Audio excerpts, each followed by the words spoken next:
Welcome Internet to an analysis on fantasy. Today we're going to be talking about the fantasy of the armor in schizoid personalities.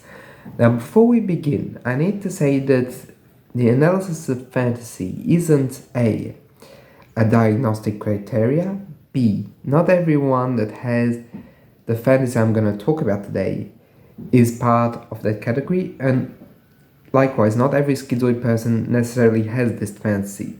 What I'm going to talk about today is how I, in my clinical experience, i.e. with my work with patients, and namely schizoid patients, have seen that there is a common thread of armor fantasy. So, let's begin. What is this armor fantasy? Well, often schizoid, when they imagine themselves comfortable in their relationship with the world, they will often use a metaphor which I found very interesting, that of the armor.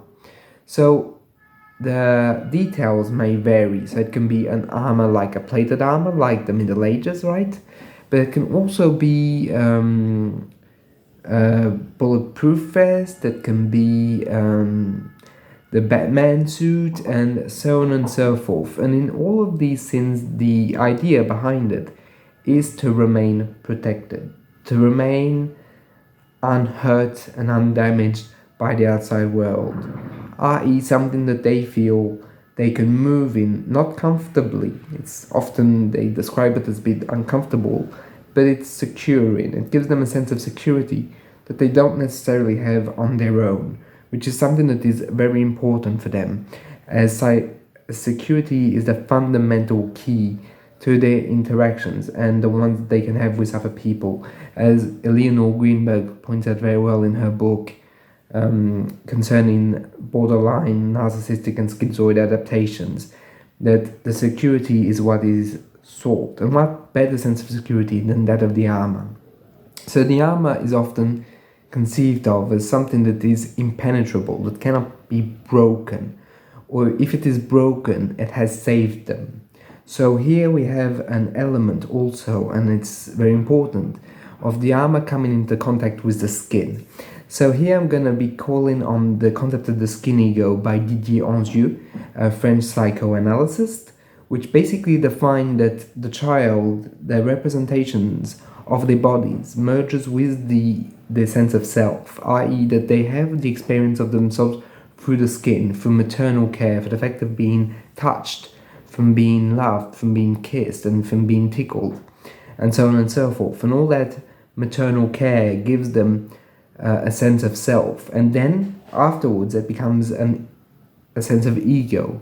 And here in the schizoid, we can often see that schizoid people have not necessarily benefited a lot from being touched as children, i.e. they haven't been, for example, tickled, or they haven't been kissed or hugged, and so on and so forth. And that tenderness, that fundamental tenderness in parent-child relation, has often all been absent or not really present, meaning that the skin is not invested in the same way. And I think that there is an interesting link that we can make between the skin and the envelope not being invested by the schizoid individual and the armor. Because what is the armor? When we really think of it, it's a second skin. It's a skin that covers the skin, something that is protective, i.e. it doesn't hurt. And often schizoid people have been hurt by the outside world. Therefore, the armor is the skin that is never gonna fall short. It's not that fleshy and elastic part of ourselves. It's a rigid, strong sense of self that is, in a way, undiscernible. And also because the armor has that added value that it hides the identity, because often there's a helmet, right? So therefore, they themselves are hidden within the armor, almost as if they were themselves completely safe, and it's something else, like a persona or false self or an armor that comes and interacts with the world. I also should add that in certain cases, the schizoid individuals will have sometimes the fantasy of the Mecha, which I think can be completely linked with the fantasy of the armor. So the Mecha is also very interesting because if you've seen Japanese manga, like for example, or anime, like Neon Genesis and Evangelion or Gundam, you'll know that individuals, put themselves in gigantic almost suits, but they're gigantic, right? And they control them. And here I could not help but think and connect that with the fantasy of the armor, but also another fantasy that Gunship very accurately points out in his wonderful book Schizoid Phenomena, Object Relations and the Self, in which fundamentally the fantasy of the schizoid is to regress back to a state of intrauterus living or experience, and then re-emerge as a complete or more healed being. And the Mecha is a bit like that, right? It condenses the armor fantasy and the regression fantasy of Gunship, because fundamentally the individual is in a massive armor, like a child or a fetus is in the mother's womb, right? So we can see that there is a clear parallel. Also, it edges on the fantasy of being able to control mother, but that's perhaps for another discussion that we might have in the future. Anyway, coming back to the armor fantasy, the armor is something that will both protect and perhaps even help progress, because if we were to expand on Gunship's theory of regression as going back to into the uterus or the womb, we can see that the armor itself is like a rigid stop. It's a stopping point between the self and the outside world. A bit like in the last months of life, where the fetus is really like virtually losing his space, right? They really no more space to move in the womb. So here I might be going a little too far, but we could connect it to those last moments, that the armor is both protective but also a re-experiencing in terms of fantasy of those last few days before birth, right? So this is, of course, completely subjective. It's what we call in psychoanalysis a construct, i.e. it's a guess, right? I mean, that's the way you put it. But I found it very interesting to think like that, because it helps trying to identify what is happening with the schizoid individual. And I often see that when people have more spontaneousness, are less afraid of the outside world, that there is less anxiety, less neglect, they themselves start to put aside the fantasy of the armor for something else, something more flexible, often the fantasies of being covered up or in something soft. So we go from something very hard, very rigid, to something softer, more smooth. And I found that transition is very interesting, as it shows that the individual does not need to fantasize about being protected as much. There is, of course, a bit of that still left, but it decreases as the more they're able to trust the outside environment. That's not to say that it's complete or absolute, or that sometimes people don't even go back to that armor fantasy in times of life where it might be hard or more complicated or more stressful. So it's not about like cutting it out, and I don't want you to understand this as the armor fantasy is something pathological. It's not.